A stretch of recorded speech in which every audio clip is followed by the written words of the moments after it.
Leemos del versículo 5 hasta el versículo 9, y hoy vamos a estar mirando específicamente versos 7 y verso 8.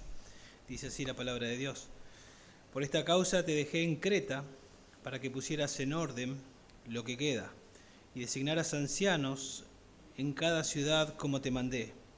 Esto es, si alguno es irreprensible, marido de una sola mujer, que tenga hijos creyentes, que no acusados de disolución ni de rebeldía. Porque el obispo debe ser irreprensible como administrador de Dios, no obstinado, no iracundo, no dado a la bebida, no pendenciero, no amante de ganancias deshonestas, sino hospitalario, amante de lo bueno, prudente, justo, santo, dueño de sí mismo, reteniendo la palabra fiel, que es conforme a la enseñanza, para que sea capaz también de exhortar con sana doctrina y refutar a los que contradicen. Bueno, ya venimos viendo, y creo que es el tercer o cuarto ya mensaje. Vimos del 1 al 4 ya hace rato, donde Pablo introduce esta carta. Y habíamos dicho que, bueno, del 1 al 4 un saludo, y después directamente va Pablo al punto, inmediatamente comunica el propósito para el cual lo dejó en Creta a Tito. 2 tareas específicas: arreglar algunos asuntos y principalmente establecer ancianos. Eso era lo que tenía que hacer, lo que le dice ahí en el versículo 5. Era urgente establecer ancianos. Y habíamos resumido esta porción que estamos mirando de la siguiente manera: el liderazgo de la iglesia debe organizar la iglesia, comenzando por el establecimiento de pastores irreprensibles capaces de alimentar y cuidar a la iglesia con las escrituras. Y habíamos comenzado a ver 6 enseñanzas, ¿sí?, acerca del liderazgo de la iglesia que nosotros tenemos que imitar. Y habíamos visto ya en el versículo 5 que el liderazgo debe establecer pastores con la iglesia, el liderazgo guía a la iglesia para establecer pastores o ancianos. En segundo lugar, vimos que el liderazgo debe procurar una pluralidad de pastores. Es bíblico que haya más de un pastor, por lo menos 2 pastores en la iglesia. El liderazgo debe ser masculino, también eso ya lo vimos, versículo 5. El liderazgo debe caracterizarse por una casa, ¿sí?, que evidencia que el pastor es irreprensible. Vimos el domingo pasado la casa, marido de una sola mujer, y explicamos qué significaba eso, y sus hijos en sujeción, en obediencia, también explicamos eso. ¿Sí? Un matrimonio ejemplar, hijos enseñables, podríamos decir. Y la quinta enseñanza, que es la que vamos a ver hoy: el liderazgo debe caracterizarse también por un carácter piadoso, versos 7 y verso 8, un carácter que evidencia que la persona, que el candidato califica para ser pastor, ¿sí? Teniendo en cuenta su casa, ahora pasamos al carácter. Y si Dios quiere, el próximo sermón tiene que ver con que debe ser capaz de enseñar y defender la sana doctrina. Debe ser capaz de enseñar y defender las escrituras. Entonces comenzamos ahí: el liderazgo debe caracterizarse por un carácter piadoso. Verso 7 comienza con un porque el obispo, otra vez repite, debe ser irreprensible. Ese porque conecta con lo anterior, verso 6 que vimos la semana pasada, 5, 6, y nos conecta, y es el mismo argumento que Pablo da ya en 1 Timoteo, donde dice: el que no sabe gobernar su propia casa, ¿cómo va a cuidar de la iglesia del Señor? Verso 6 vimos que tiene que ser irreprensible en su casa, con su matrimonio, debe ser irreprensible con sus hijos, porque el obispo debe ser irreprensible como o ya que va a ser o es un administrador de Dios. No puede ser un administrador de la casa de Dios si en su casa no califica. Es muy importante el ejemplo en la casa. ¿Está bien? Si fracasa en la casa, imagínense ustedes un pastor que en la casa no es lo que se espera, lo que vimos, y de repente está enseñando y están sus hijos ahí, su esposa, y está hablando del amor cuando no es amoroso. Está hablando de la paciencia cuando no tiene paciencia. Está hablando de no ser iracundo cuando vive enojado, y su esposa, sus hijos ahí están endureciendo su corazón y diciendo hipócrita. Y eso tarde o temprano, y eso se empieza a notar y eso tarde o temprano sale a la luz, ¿no? No debería estar una persona así. No califica. La Biblia dice que no califica. Comienza diciendo, porque el obispo, fíjense que nosotros habíamos hablado de anciano, porque eso es lo que dice, te dejé para que pusieras en orden y establecieras ancianos. Y ahora en el verso 7, ya explicamos eso en otro sermón y dijimos que anciano, obispo, pastor, está hablando de la misma persona o el mismo oficio, mejor dicho, con diferentes términos, y cada uno de esos términos nos ayudan a entender un aspecto de la tarea, de la obra que tiene que hacer. O sea, sigue hablando del pastor acá. ¿Sí? Cuando dice es necesario que el obispo, la palabra obispo significa supervisor, ¿sí? Es el oficio de anciano, es el pastor, es un supervisor, literalmente se refiere a una persona que supervisa, que vigila a otros, eso es lo que tiene que hacer. El anciano o el obispo supervisa, está velando, está mirando, está observando. Y la palabra acá hace hincapié en la responsabilidad de los líderes de supervisar, de vigilar, de proteger a la congregación, entre otras cosas, de la falsa doctrina, de los falsos maestros. Porque si ustedes miran ahí, cuando termina todo este párrafo que vamos a terminar bien en el próximo sermón, después en el verso 10, Pablo argumenta y dice, porque hay muchos rebeldes, ¿sí? Habladores, vanos, engañadores, esos son los falsos maestros.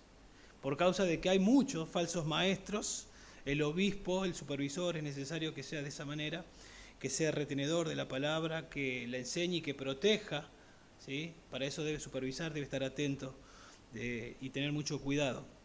Uno se pone a pensar y dice, pero ¿quién va a venir acá con falsa doctrina, con falsa enseñanza? Bueno, el apóstol Pablo, dijo, cuando juntó a los ancianos allá en Éfeso, les dijo, sé que después de mi partida, Pablo está hablando, vendrán lobos feroces, escuchen cómo lo describe, lobos feroces entre vosotros, que no perdonarán al rebaño. Y después va a decir, de entre ustedes van a salir también lobos feroces.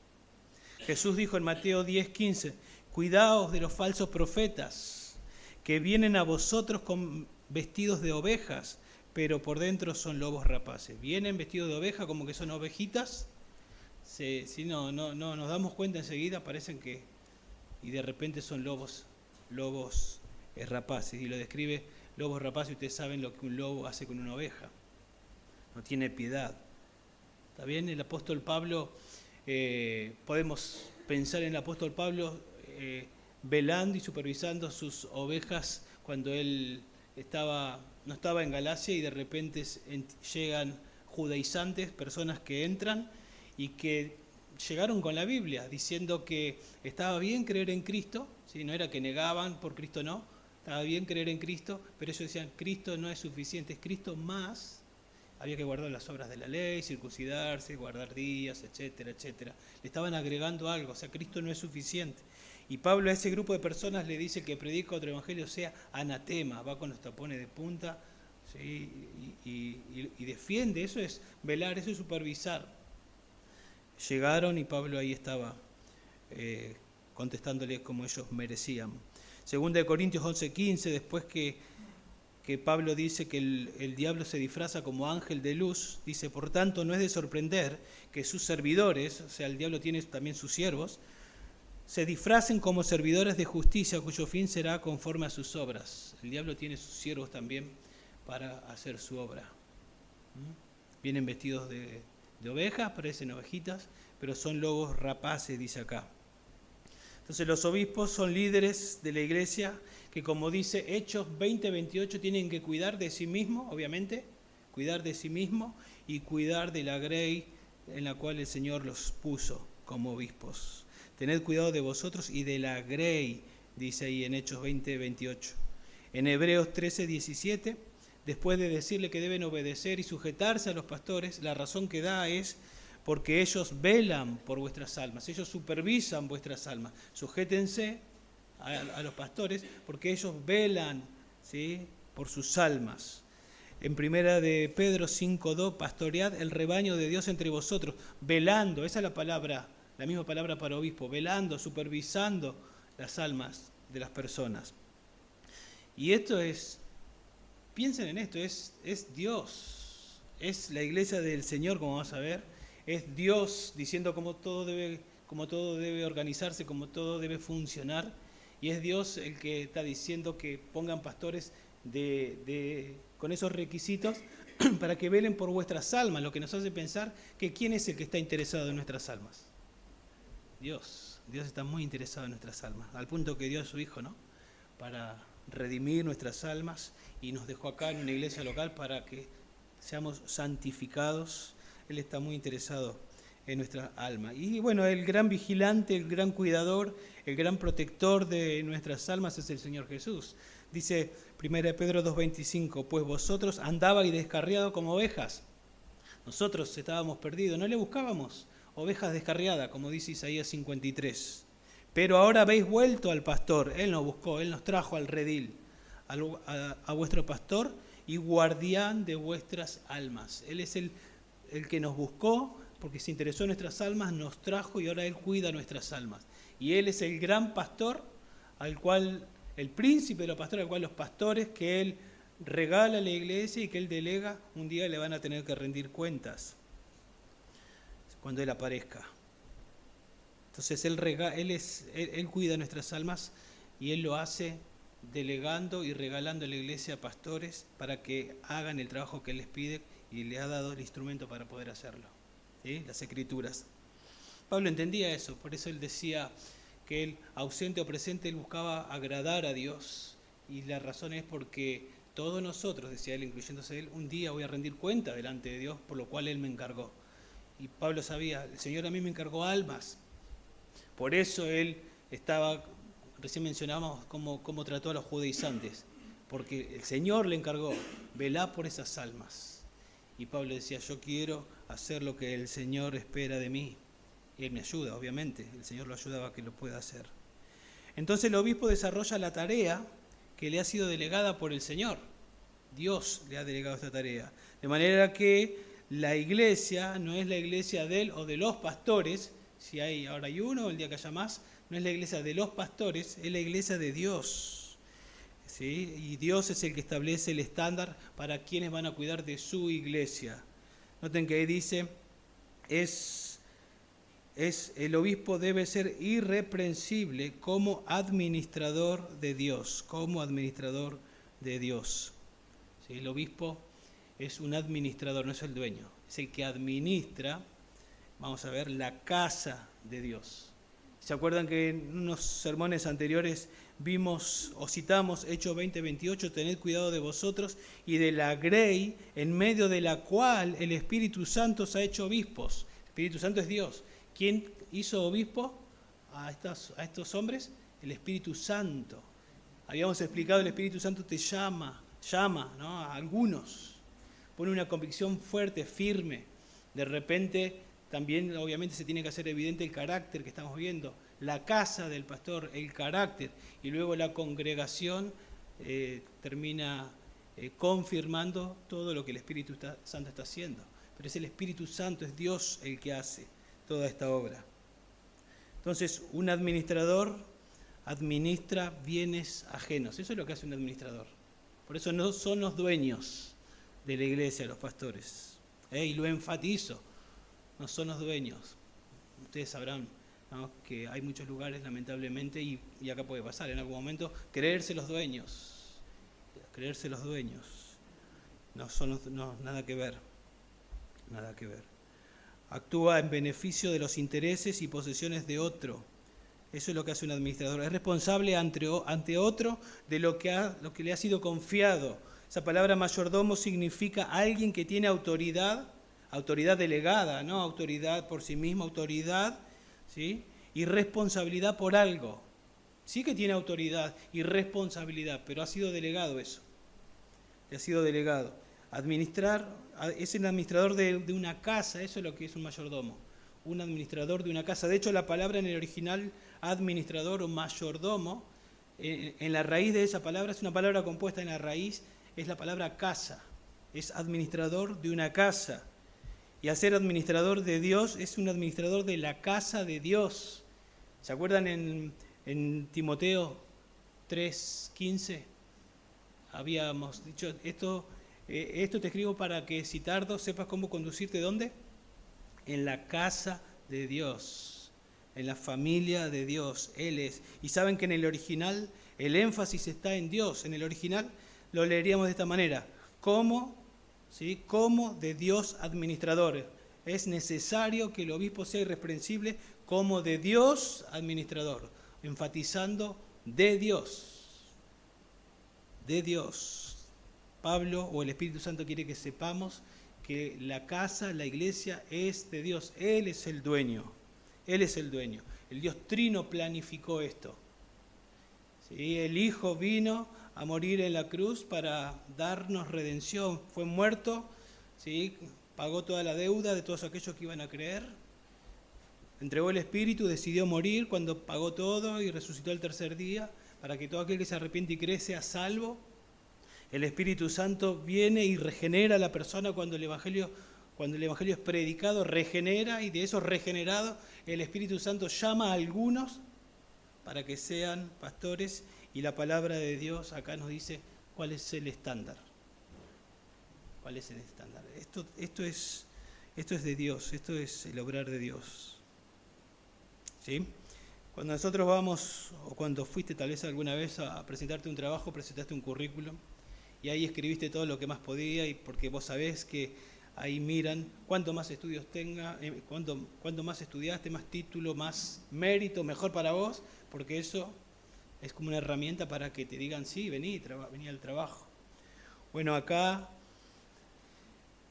Dios nos dice cuál es el estándar, y si bien acá, como dijimos ya la semana pasada, está la habilidad en el versículo 9 que tiene que tener el pastor de manejar con precisión la palabra, no sin antes está versículo 6, versículo 7 y versículo 8 enfatizando la casa y el carácter, y después viene que maneje la palabra de Dios. Habíamos dicho, no tiene mucho sentido que tenga mucha habilidad para manejar la palabra de Dios y su casa y su carácter dejan mucho que desear. No, su casa y el carácter, ¿sí? Es muy significativo acá en la descripción de los requisitos para los ancianos que Pablo se enfoque más en el carácter que en las funciones. No dice que sepa, no sé, no dice, o sea, que sea muy habilidoso para esto, para aquello, que tenga mucho carisma, no dice nada de eso. Dice cómo debe ser el carácter, cómo debe ser la casa, cómo debe ser el carácter. O sea que Dios le da mucha importancia, ¿sí?, al carácter. Y si Dios le da mucha importancia, a nosotros también le tenemos que dar muchísima importancia. Y estos requisitos no son negociables. Acá dice debe ser, no se puede negociar. No dice, fíjense si encuentran algo más o menos. Dice, debe ser, no se negocian. Si miramos y estamos pensando en alguien y descalifica, o el que ya está o los que van a estar, en algún momento hay algo que descalifica, bueno, no nos podemos quedar sin hacer nada. ¿Sí? El hombre es aprobado por lo que es, no por lo que hace, según acá. Debe ser irreprensible, no tanto por lo que hace. Claro que tiene que hacer. Tiene que enseñar, tiene que supervisar, etc. Pero acá el énfasis está en lo que debe ser, irreprensible. MacArthur dice, el carácter y la eficacia de cualquier iglesia tiene que ver directamente con la calidad de su liderazgo. La iglesia termina siendo lo que son los pastores. ¿Sí? Así es. Usted va a la iglesia Carapachay y generalmente va a encontrar una iglesia humilde, una iglesia amorosa, y ustedes enseguida se dan cuenta, y ustedes saben que Mariano es el pastor, saben que Miguel y que Marco es el pastor, y enseguida ustedes se dan cuenta que la iglesia empieza a ser como son sus líderes. Y así en cada lugar, ¿no? La vida del candidato debe mostrar que es apta para ser considerado como administrador de Dios, dando testimonio de la gracia transformadora, porque alguien no nació de esta manera. Este es el obrar del Espíritu Santo desde que salvó a la persona y tuvo un tiempo, ¿sí?, siendo creyente, porque también en Timoteo dice, no un neófito, no un recién convertido, alguien que ha pasado bastante tiempo en la vida cristiana sirviendo, y hay evidencias de la gracia transformadora. Esto que vamos a ver es el obrar de Dios, no es algo natural.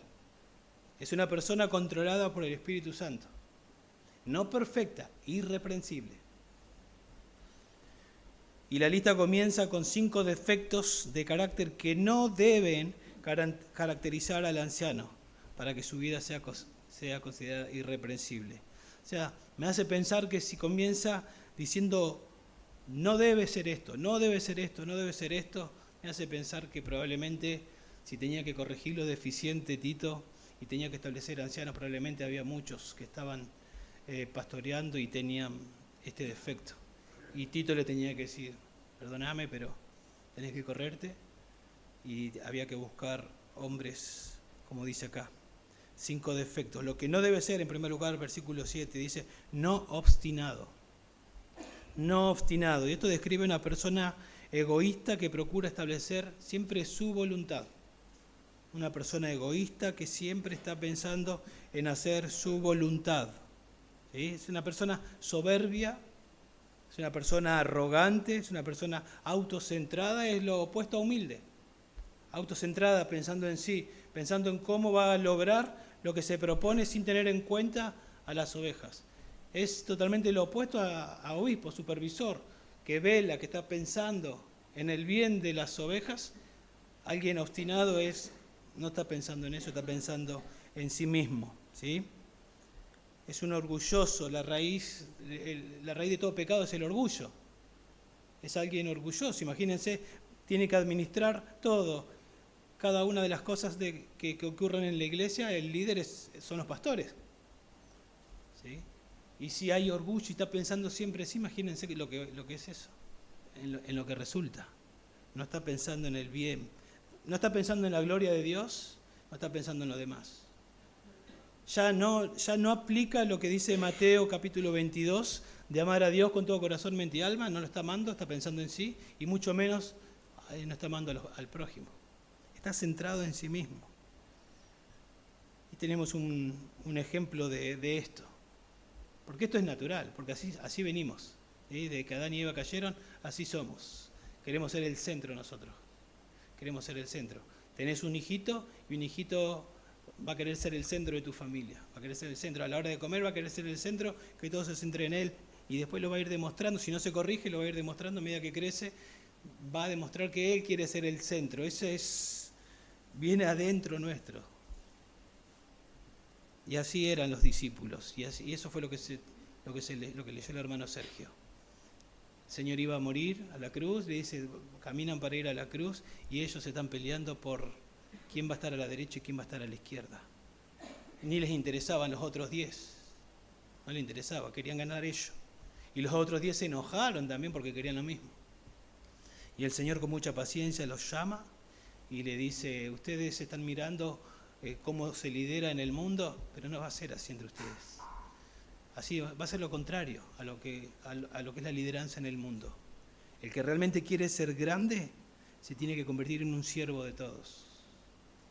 Y después da la razón, porque el Hijo del Hombre, Jesús, yo, el Rey del Universo, el que está sobre todo, que cantábamos, no vine para ser servido, sino para servir y para dar mi vida en rescate por mucho. Y así fue a la cruz y los redimió, y después vemos y encontramos a estos discípulos, y especialmente a Jacobo y a Juan. Jacobo fue el primer mártir, primero que asesinaron, ahí en Hechos capítulo 12, y lo asesinaron porque ya no estaba pensando en él, estaba pensando en el reino de Dios y estaba pensando en las almas que él tenía que liderar, y dio su vida por las ovejas. Y después tenemos a Juan en Apocalipsis 1:9, ya viejito, los demás habían muerto, diciendo que estaba ya desterrado por causa de la palabra de Dios, por causa de vivir para la gloria de Dios y para el bien de las almas. Dios toma personas comunes y corrientes y las transforma y las lleva para que sean las personas que tienen que ser, ¿sí?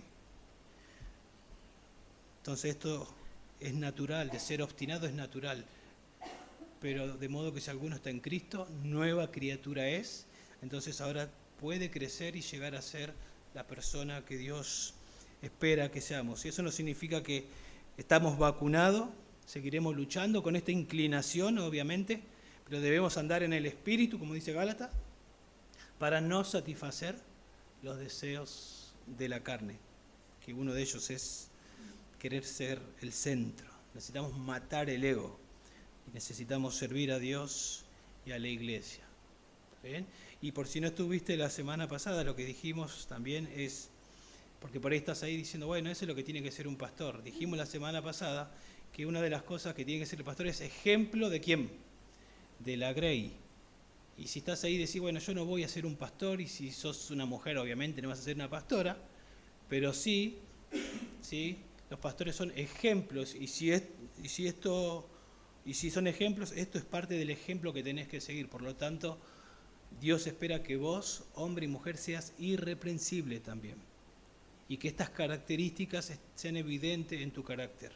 Eso es lo que Dios espera, para que des gloria a Él y para que Cristo sea formado en tu vida. Porque esto, a medida que crecemos en esto, vamos reflejando a Cristo. Cristo vino para servir, no para ser servido. El obstinado quiere que lo sirvan, está pensando en Él, todo tiene que ver con Él. Todo lo contrario. Todo lo contrario. Después dice no iracundo también. No iracundo, irascible. La idea es alguien que es propenso al enojo. Alguien que se enoja con facilidad. John MacArthur dice, el iracundo es irascible. Tiene una especie de fusible de bajo voltaje que con mucha facilidad puede provocar un cortocircuito emocional. O sea, como que está ahí y vos decís, es una bomba de tiempo, ojo con... Ya se conoce esa persona. Ojo, porque en cualquier momento está todo bien y de repente explota. Se enoja, tiene arranques así de ira. Es un polvorita, diríamos nosotros. Proverbio 14:17 habla mucho de la ira. Escuchen cómo lo describe. El hombre pronto para la ira obra neciamente. El hombre pronto para la ira obra neciamente. O sea que la ira repentina es calificada como necedad, según la Biblia.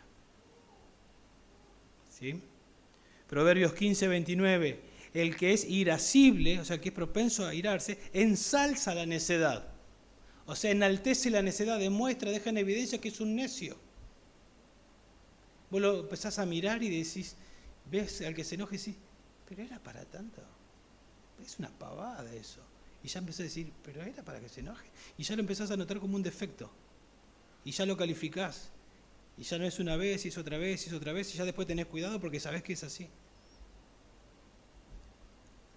Un arranque de ira puede arruinarlo todo. Yo no sé, algunos de ustedes se van a acordar, otros no, después búsquenlo.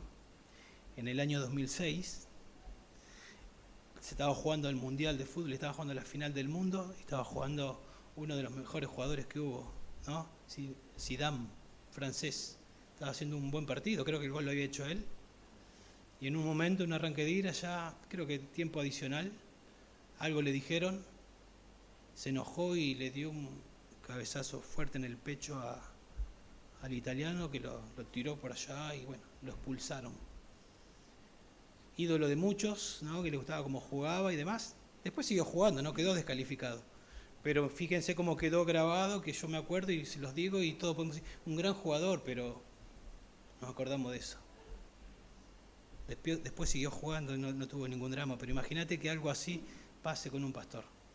No puede seguir jugando. Queda descalificado. ¿Sí?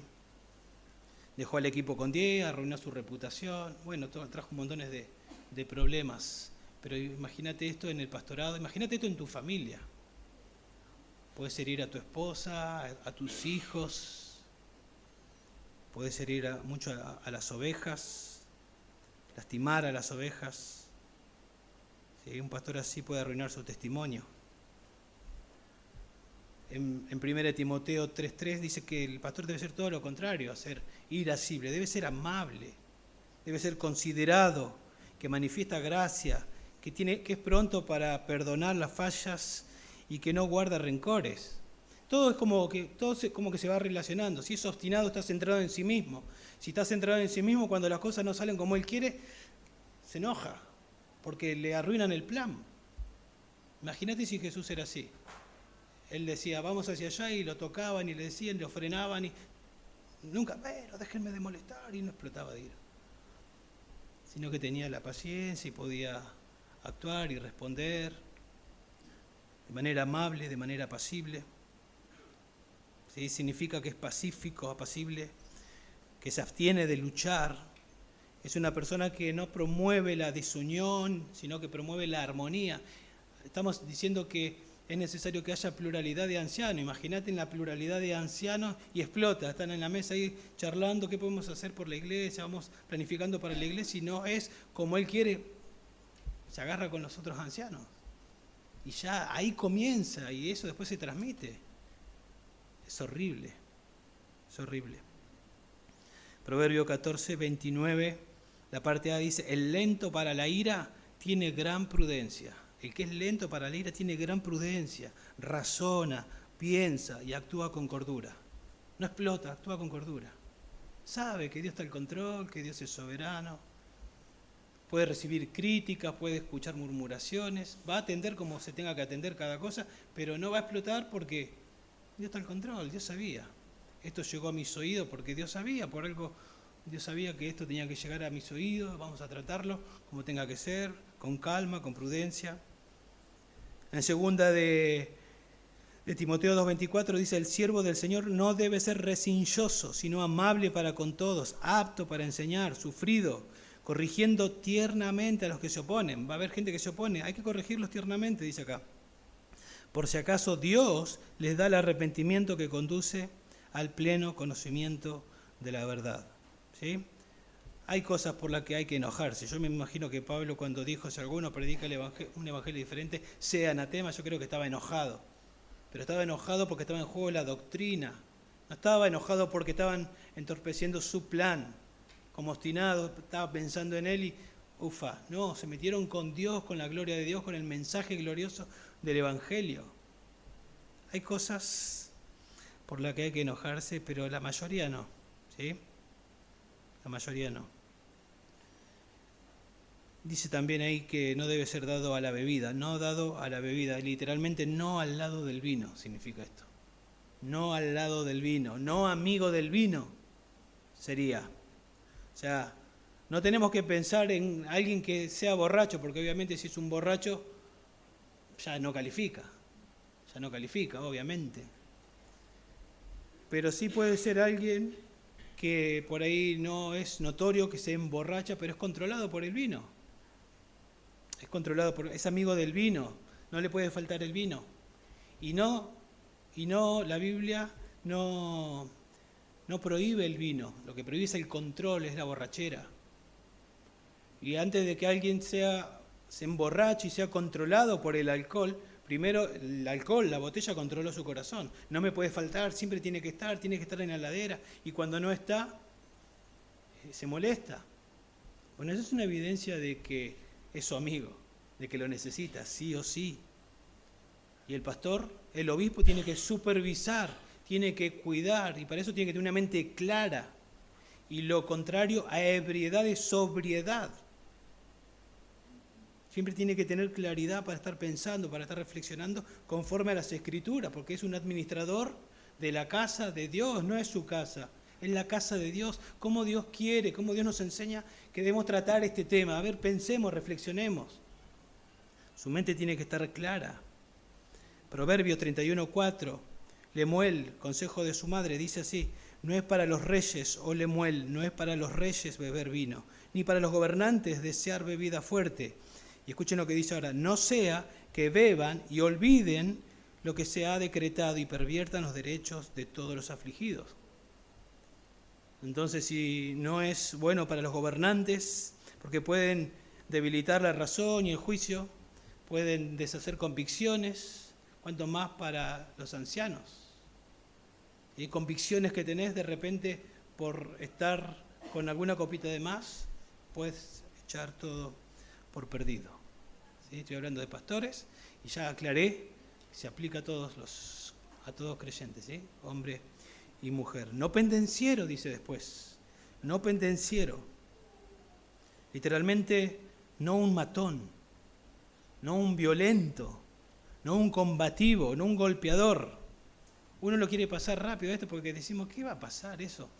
Hay historias de que ha pasado, gracias a Dios acá no.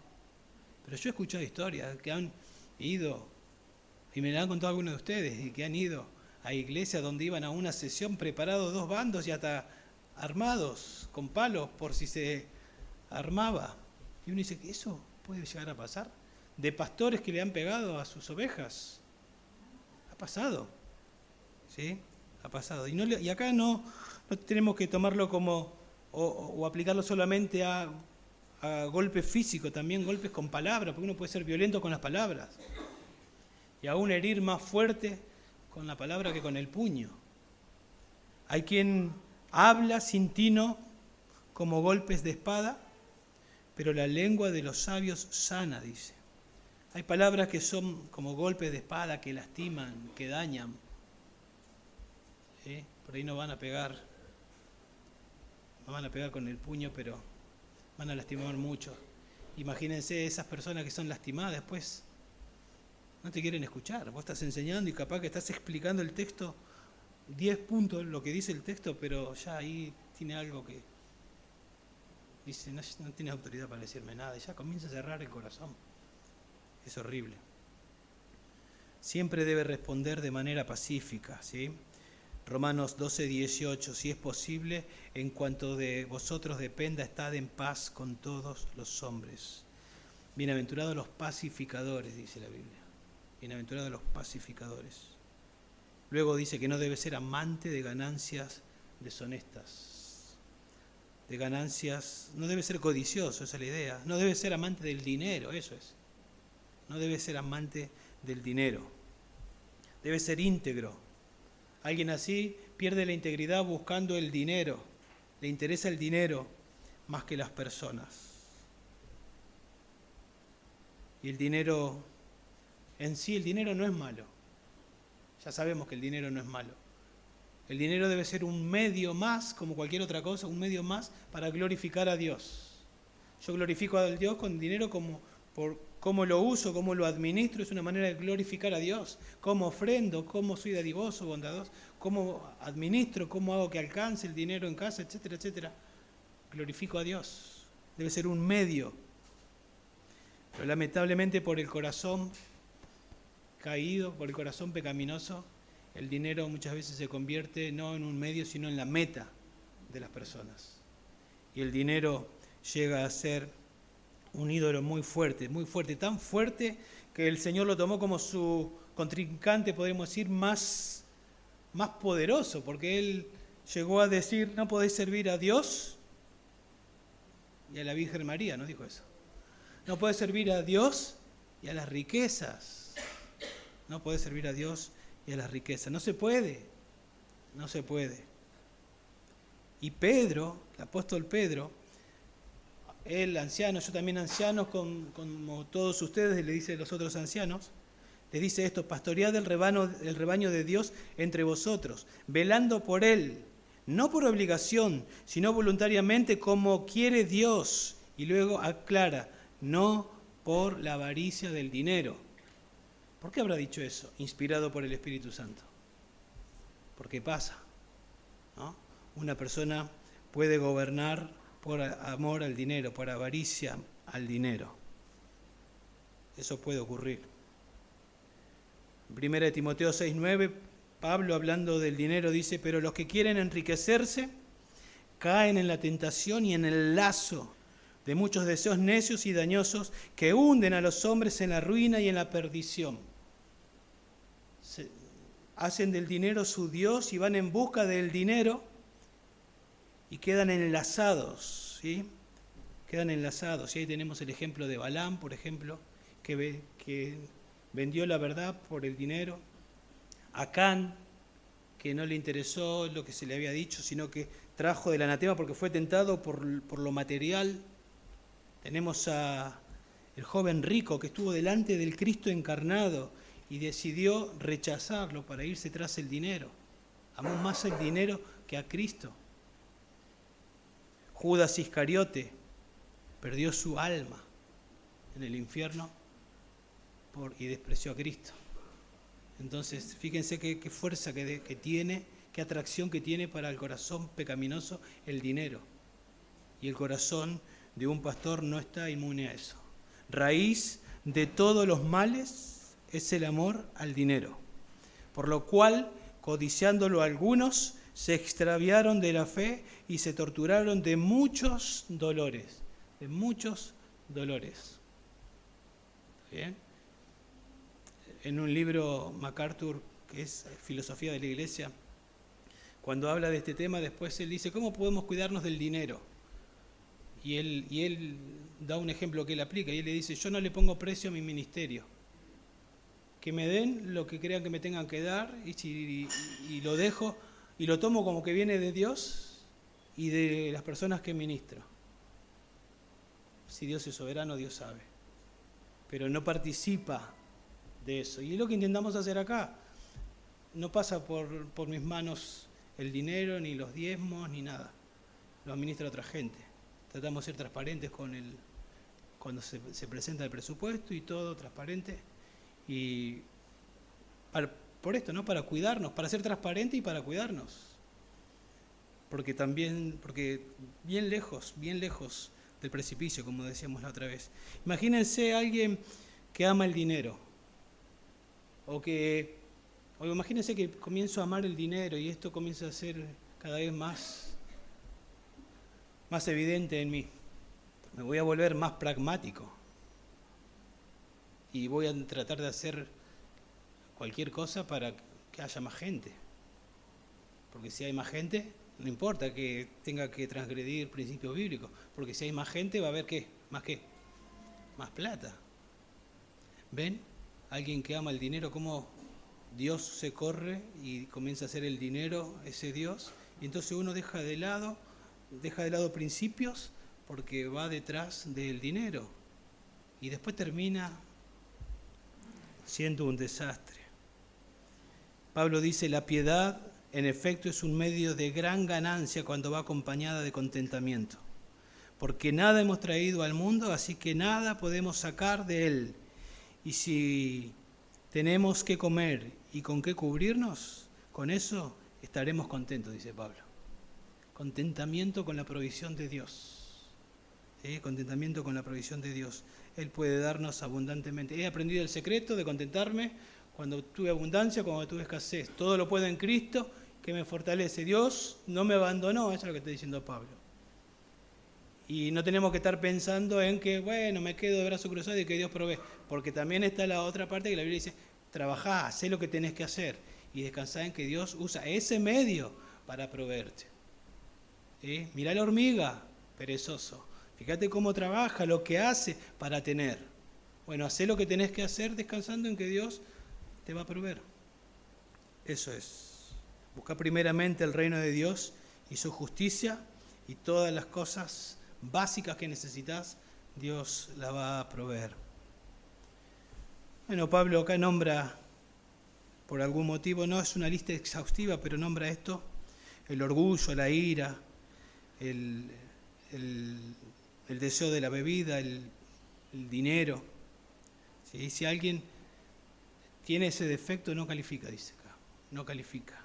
No puede ser considerado el cargo de supervisor. No debe ser. Y si hay y entra, debe continuar siendo de esa manera. ¿Sí? Así debe ser. Y vuelvo a decir, si no sos un pastor, así debe ser tu vida también. Bueno, eso es lo que no debe ser. Ahora verso 8 nos dice lo que sí debe ser, lo que debe caracterizar, lo que se debe ver. En primer lugar dice, si no, contrastando, debe ser hospitalario. Literalmente, amor a los desconocidos significa. Hospitalario. En aquellos tiempos, en los tiempos del Nuevo Testamento, los viajes eran peligrosos, o sea, no era que venías a la iglesia y volvías y estaba todo bien, teníamos vehículos, viajamos y todo bien. Eran peligrosos los viajes. Las posadas, lugares para quedarse escaseaban, eran costosos. Muchas veces esos lugares había mucha perversión. Entonces, los cristianos querían evitar esos lugares. Y entonces, a veces por causa de persecución o porque un misionero salía, como dice en 3 de Juan, los cristianos deberían estar dispuestos a abrir las puertas para que ellos lleguen. Y no necesariamente un cristiano, obviamente, preferiblemente un cristiano, pero también podría ser un inconverso.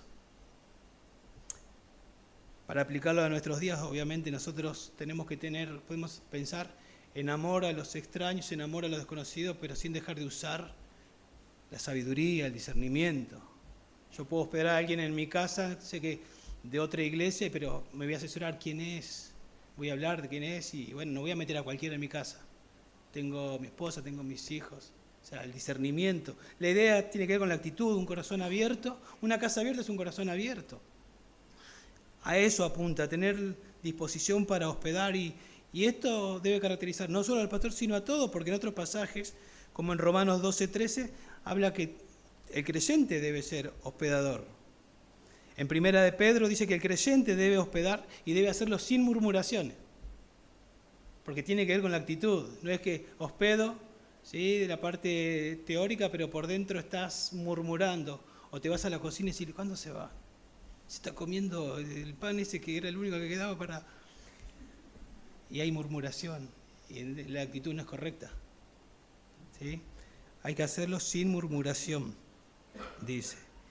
Y como dice, el Señor enseñó ahí en Lucas 14:12, cuando ofrezcas una comida o una cena, no llames a tus amigos, ni a tus hermanos, ni a tus parientes, ni a tus vecinos ricos, no sea que ellos a su vez también te conviden y te recompensen.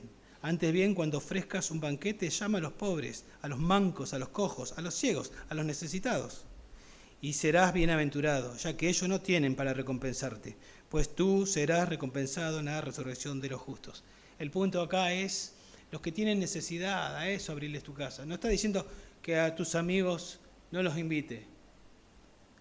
Lo que está diciendo es, no invites solo con los que te sentís bien y con los que te llevas bien y te gusta estar, sino al que tiene necesidad. Tu casa está abierta para el que tiene necesidad. No os olvidéis de mostrar hospitalidad, porque por ella algunos, sin saberlo, hospedaron ángeles, dice Hebreos capítulo 13, verso 2. Y nosotros pensamos en Abraham, hospedó ángeles, Lot, hospedó ángeles y otros más. Pero el autor de Hebreos no está diciendo que seamos hospitalarios motivándonos para recibir ángeles. Lo que está diciendo es, vos no sabés lo que puede pasar. Puede ser una bendición tremenda que tengas un corazón hospitalario.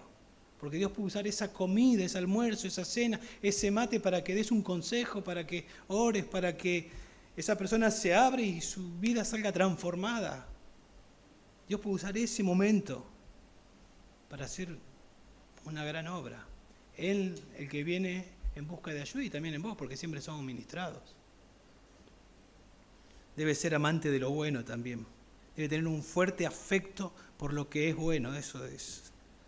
Todo lo que da gloria a Dios, ama todo lo que da gloria a Dios. Todo lo que es para el bien de las almas. ¿Sí? Cuando piensa en música que sea edificante. Cuando piensa en libros, que sean edificantes. Cuando piensa en películas, que sean edificantes. Cuando piensa en compañías, que sea edificante. Cuando sea el tiempo que voy a estar con los inconversos, que sea edificante. Siempre es amante de lo bueno. Y el parámetro de lo bueno es Dios. Es Dios. Lo que es cuestionable lo deja de lado. ¿Sí? Es bueno que yo vaya a este lugar. Es bueno que frecuente este lugar. Es bueno que escuche esto. Es bueno que lea esto. Es bueno que mire esto. Es amante de lo bueno. Un léxico dice, quien voluntariamente y abnegadamente hace el bien o es amable. Un comentarista dice, dispuesto a hacer lo que beneficia a otro. Eso es lo que significa. ¿Sí? Está enfocado en Dios y en otros. Todo lo que es verdadero, todo lo digno, todo lo justo, todo lo puro, todo lo amable, todo lo honorable, si hay alguna virtud o algo que merece elogio, en eso meditad, en eso pensá, en eso reflexioná, porque la forma en la que nosotros pensamos va a determinar cómo actuamos. Todo lo verdadero, ¿y cuál es la fuente de la verdad? La mina de la verdad está acá, entonces eso significa que tengo que conocer la verdad. Si yo conozco la verdad, entonces voy a entender qué es digno, qué es justo, qué es puro, qué es amable. Y voy a estar pensando continuamente de esa manera cómo puedo glorificar a Dios, cómo puedo bendecir a mi hermano, cómo puedo bendecir a mi vecino, cómo puedo bendecir a otros. También debe ser prudente, dice acá. Es necesario que sea prudente. La palabra es una palabra compuesta que significa mente sana, mente clara, es lo que significa. Tiene control de lo que piensa, tiene control de lo que piensa y de lo que hace, porque lo que uno piensa es lo que va a hacer. No permite que cosas los distraigan, porque quiere tener una mente clara. ¿Está bien? Y bueno, y obviamente denota esto lo que vamos a ver después, dominio propio. Porque tiene la mente clara, porque no permite que cosas los distraigan. Eso tiene que ver con un aspecto del dominio propio. Quiere estar sobrio, continuamente. Una mente que reflexiona en las Escrituras, que continuamente está siendo transformado por las Escrituras. Las Escrituras es la que me van a dar claridad, una cosmovisión bíblica. Una cosmovisión bíblica. Para ver las cosas de una perspectiva bíblica necesito estar en las Escrituras. ¿Con qué? El Salmo 119, 105, lámparas a mis pies tu palabra y lumbrera a mi camino. O sea, tiene claridad para caminar, para andar, para conducirse, porque la Biblia le da claridad. La exposición de tu palabra me alumbra, dice el Salmo 119, 130. Entonces, está en las Escrituras, se disciplina para estar en las Escrituras, para tener claridad continuamente. ¿Ves? Y todo tiene que ver con lo anterior. Alguien obstinado no piensa así. Alguien centrado en sí mismo no piensa así. Alguien que es ebrio no tiene la mente clara. Entonces, imagínense qué puede predicar, qué puede aconsejar una persona que no es controlada por las Escrituras, que no tiene claridad en su mente.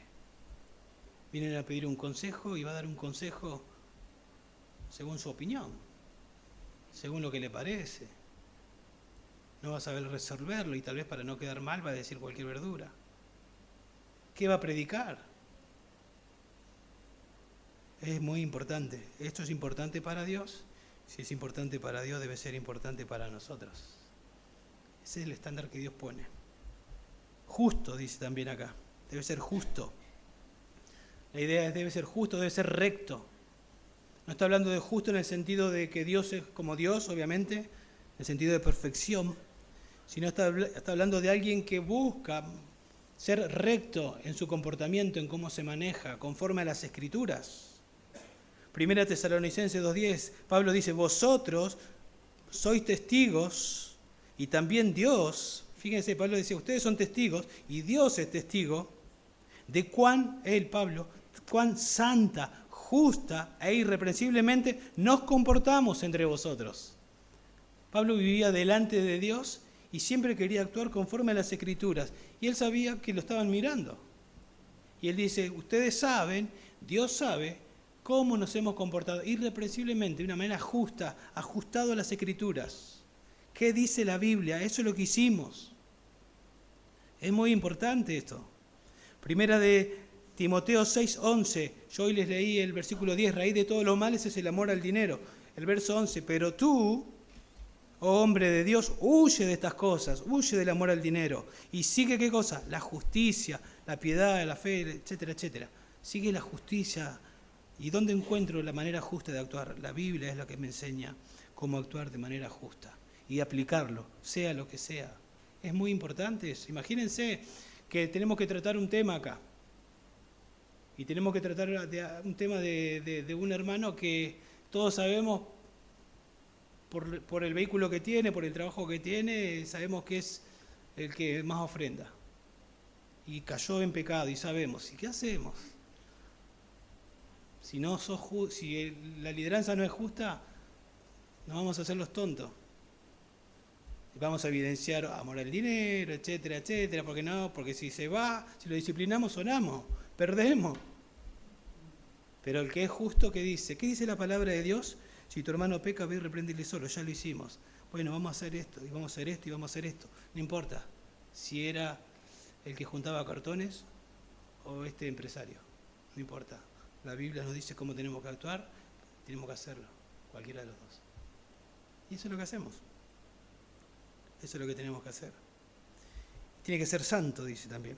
Consagrado. La idea es devoto, piadoso, agradable a Dios. ¿Sí? La santidad de Dios, Dios es un Dios santo, ¿no? La santidad de Dios debe verse en la iglesia y debe comenzar por la lideranza. Sed santo en toda vuestra manera de vivir, en toda vuestra manera de vivir. Porque escrito está, porque yo soy santo, sed vosotros también santos. Y dice, en toda vuestra manera de vivir, en tu casa, sé santo. En tu matrimonio, sé santo. Con tus hijos, sé santo. En tu comunidad, santo. En la congregación, santo. Pero todo eso comienza en el corazón. Devoto, una actitud de vivir en la presencia de Dios. Me salvaste, me apartaste para vos. Yo quiero vivir en tu presencia. Quiero ser como el apóstol Pablo. Ustedes saben, Dios es testigo. No lo podemos engañar. Dios es testigo. Y ustedes de cómo me he manejado. Pablo tenía escribió Romanos 7, la misma lucha que nosotros. Y él podía decir eso. Bueno, ese es el estándar para los pastores y para todos nosotros. Poder vivir de esa manera, con integridad, andar tranquilo. Si alguien dice algo, yo estoy tranquilo. Porque yo no hice eso, no hice aquello. No me manejo de doble, no soy hipócrita. Intento no ser hipócrita. Y si nos equivocamos en algún momento lo reconocemos, porque eso también implica ser humilde. ¿No? Hice esto, te pido perdón. Pero vivir de una manera transparente. Y termina diciendo dueño de sí mismo. Dueño de sí mismo. ¿Sí? Hace referencia a la persona que es controlada, que es disciplinada. ¿Sí? Es uno que tiene su vida bajo control por vivir bajo la sujeción del Espíritu Santo. Es la misma palabra que la que habla del fruto del Espíritu. Dominio propio. Dueño de sí mismo. Debo ser dueño de mí mismo. El pastor debe tener la vida disciplinada. ¿Sí? Debe vivir en sujeción al Espíritu Santo. Muy interesante Proverbio 25-28 que dice, como ciudad invadida y sin murallas es el hombre que no domina su espíritu. O sea, como una ciudad cuyas murallas fueron derrumbadas, es el hombre que no tiene dominio propio, dice. O sea que Salomón da a entender que una ciudad, ustedes saben, ¿no?, que las ciudades tenían las murallas para proteger del enemigo. Alguien que no tiene dominio propio es como que tiene esas murallas derrumbadas y el enemigo puede entrar. La carne, el mundo, Satanás, por no tener dominio propio y hacer un lío tremendo. Cuando en Jericó las murallas fueron derrumbadas, el enemigo entraron y hubo derrota para los de Jericó. Y así es en la vida. Lo mismo pasa con los que no pueden controlar su vida, ¿sí? Con los que no carecen de dominio propio. Por eso Pablo, él decía, yo pongo murallas, yo me disciplino, porque yo no confío ni en mí mismo. Mi carne, en mí no habita nada bueno. La carne, el mundo, no quiero que me absorba el mundo. Satanás, que anda como león rugiente. Pablo dice, y todo el que compite en los juegos se abstiene. Ahí está la idea de dominio propio. Se abstiene de todo. Ellos lo hacen para recibir una corona corruptible, pero nosotros una incorruptible. Nosotros también nos abstenemos, debemos tener dominio propio. Por tanto, yo de esta manera corro, dice Pablo, no como sin tener una meta, sí que tengo una meta. Quiero agradar a Dios. De esta manera peleo, no como dando golpes al aire. O sea, no soy alguien que tira piña para cualquier lado. Yo sé a dónde tirar el golpe. Sino que golpeo mi cuerpo, dice Pablo. Y la idea de esa palabra golpeo es un puñetazo bajo el ojo, que noquea. Golpeo mi cuerpo. Y no era que Pablo se andaba pegando piñas. Está de manera metafórica diciendo golpeo mi cuerpo. ¿Por qué? Porque mi cuerpo quiere otras cosas. Como un atleta se disciplina y tal vez suena el despertador a las 5 de la mañana y el cuerpo le dice, quédate más. Y él no le hace caso a su cuerpo. Se levanta porque se quiere entrenar, porque quiere la corona. Y cuando llega el mediodía y pasa y ve un pollito al horno y ve la ensalada, y dice, quiero comer eso, pero sabe que la dieta es otra. Y tiene que negarse y comer lo que tiene que comer para estar bien. Y después se quiere quedar un rato más con sus amigos, pero sabe que tiene que ir más temprano a dormir porque al otro día otra vez tiene que levantarse para prepararse. Entonces no le hace caso al cuerpo. El cuerpo le dice a la mente, pero la mente le dice no. Lo que está diciendo Pablo es, hago a mi cuerpo mi esclavo. Eso es tener dominio propio. Eso es tener dominio propio. Dios quiere que sus líderes sean disciplinados, ¿sí? Que tengan dominio propio. Si no pueden cuidarse a sí mismos, ¿cómo van a cuidar de la iglesia de Dios? Así que esto, hermanos, se espera de un candidato al pastorado, de los que ya están, pero también de cada uno de nosotros, ¿sí? Es imposible lograrlo sin la gracia de Dios. Pero eso no es una excusa para no hacer nada. Ocupaos de vuestra salvación con temor y temblor. Ocupate, escuchaste acá y seguramente Dios te habló. Ocupate, poné manos a la obra, hacé lo que tenés que hacer. Tal vez lo primero que tenés que hacer es, detectaste, yo soy así, arrepentite. Y decirle, Dios, quiero ser ese hombre irreprensible. Ocupate, poné manos a la obra, esforzate, porque Dios produce en vos el querer y el hacer por su buena voluntad. Y oremos, porque Jesús dijo, la mies es mucha y los obreros pocos. Rueguen al Señor de las mies que envíe obreros a sus mies. Y digámosle, Señor, necesitamos más pastores para Hurlingham y para otros lugares. Estamos orando por Francisco Álvarez. ¿Y quién va a ser el pastor ahí? No sé. Dios ya sabe. Oremos al que sabe. Y oremos para que cumplan estos requisitos. Que sean así. Examina tu vida a la luz de las Escrituras. Y desea ser este hombre, esta mujer, y decide, no solo decide ser irreprensible. ¿Cómo? Orá para ser así. Escudriñar las Escrituras y obedecerla. Y en ese proceso el Espíritu Santo va a ir formando este carácter. ¿Sí? Y para tener este carácter es necesario ser salvo, porque esto lo hace el Espíritu Santo.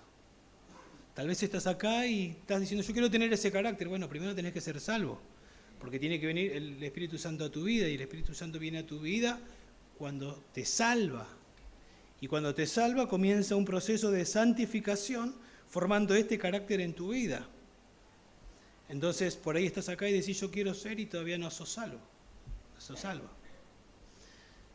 ¿Y cómo haces para ser salvo o salva? No tenés que hacer ninguna obra. Tenés que creer en la obra que ya hizo Cristo. Porque la Biblia dice que no es por obras la salvación, para que nadie se jacte. Para que nadie diga, yo lo logré, yo hice esto y aquello, entonces Dios me tuvo que dar la salvación porque hice esto y esto. No es por obras. Si hubiese sido por obras, Jesús hubiese quedado en el cielo y hubiese dicho, hagan esas obras. No podíamos hacer nada. Nuestras obras no limpian lo contaminado de nuestro corazón. Necesitamos la sangre pura de Jesucristo. Necesitamos un sustituto perfecto. Entonces Jesús vino a este mundo, se hizo un hombre sin dejar de ser Dios. Y murió en la cruz como nuestro sustituto, cargando mis pecados. Tus pecados los cargó Él y Él pagó. Todos los pecados, pasados, presentes y por venir. Y cuando pagó todo, entregó el Espíritu y fue a la tumba. Y al tercer día resucitó, venció a la muerte, venció al pecado. Y la salvación está ahí, pero va a ser tuya. Te vas a apropiar de la salvación que está en una persona, que está en Cristo. Si te arrepentís y crees, te tenés que arrepentir de tus pecados. Y para eso necesitas ser humilde. Necesitas reconocer que no puedes hacer nada. Necesitas reconocer que Él lo hizo todo. Necesitas reconocer que sos un pecador, que estás arrepentido por haber ofendido a Dios y que crees que Jesús es suficiente, que lo que hizo te salva. Si te arrepentís y crees, Él te salva. Hoy te salva, en este instante, en el instante que te arrepentís y crees. El Espíritu Santo viene a vivir en tu vida y a partir de ese momento comienza el proceso de santificación progresiva. Y Dios comienza a formar este carácter. ¿Sí? Este carácter. Y para los que ya somos creyentes, si algo de esto decís, estoy fallando en esto, el Espíritu Santo no perdió el poder. El Espíritu Santo lo puede hacer. ¿Sí? Hay algo que no está bien en tu vida. Entonces arrepentite, humillate y Dios te va a transformar. con el Espíritu Santo que usa las Escrituras. Vamos a orar. Señor, te damos gracias por tu palabra, gracias por la exhortación, por mostrarnos de manera clara lo que esperas, Señor, de los pastores, pero sobre todo también de todos los creyentes. Señor, da temor esto, es un privilegio, pero también, Dios, ayúdanos por favor a no confiarnos, a vivir cada día en tu presencia y en dependencia de ti, para poder calificar cada día, Dios.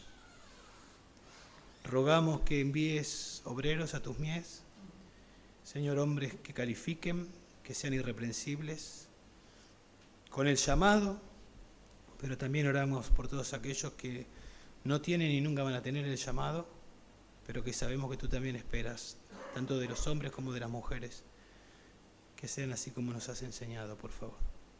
Porque eso te da gloria, Dios, porque eso es lo que tú esperas de nosotros, porque eso refleja a Cristo. Y sabemos que no ocurre del día a la mañana, sino en la medida que nos ocupamos de la salvación, sabiendo de que tú produces el querer y el hacer y que tú usas la palabra, Dios. Ayúdanos a tener más contacto con tu palabra, entenderla y obedecerla, Dios.